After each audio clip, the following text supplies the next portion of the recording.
China, one of the most biodiverse countries in the world.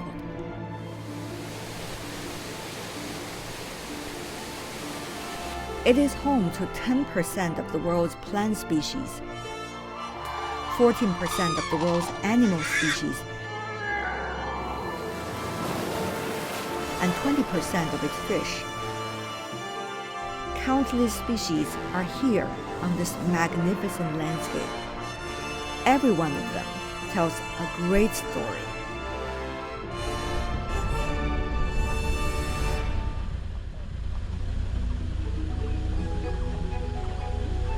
There are more than 720 species of birds living in Dehong currently, accounting for almost half of the bird species in China.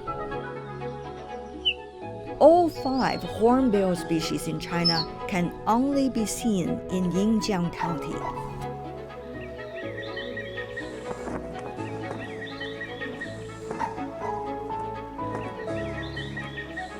In Dehong, there are many ethnic minorities. It is said that the Jingpo first lived on the Tibetan plateau, and later they followed the hornbill's migratory route all the way to Dehong.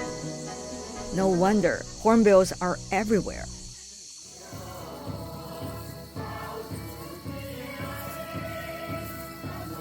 My Jingpo friends invited Beate and me to join their dance team. It is well known as mù nào纵歌. It means dancing together in the Jingpo language. In mythology, the hornbill learned the movements from the sun god.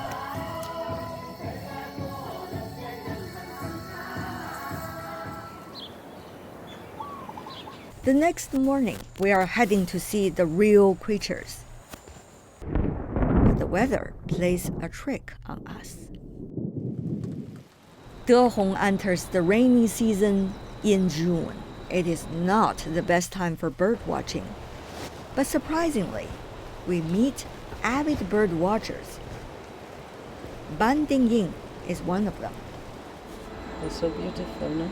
Oh, so beautiful. I think it's rare to have them both. He's together. saying it's so rare that the two of them will be together. Yeah. 你看，像这个犀鸟最大一个特点是它有眼睫毛，睫毛特别的长。Look at that, eyelashes. Longer than mine. 我都觉得看到他们这样的家庭，让人心里觉得很甜蜜。像犀鸟，其实不仅仅是能够看到美丽的照片，其实它对于我们摄影师来说，它就像我们朋友一样，也给朋友拍个照。Birds, trees, flowers, and monkeys. Together they breathe life into this incredible and irreplaceable biodiversity. Humans have only one choice, which is to create a modern society in harmony with nature. We are still on the way.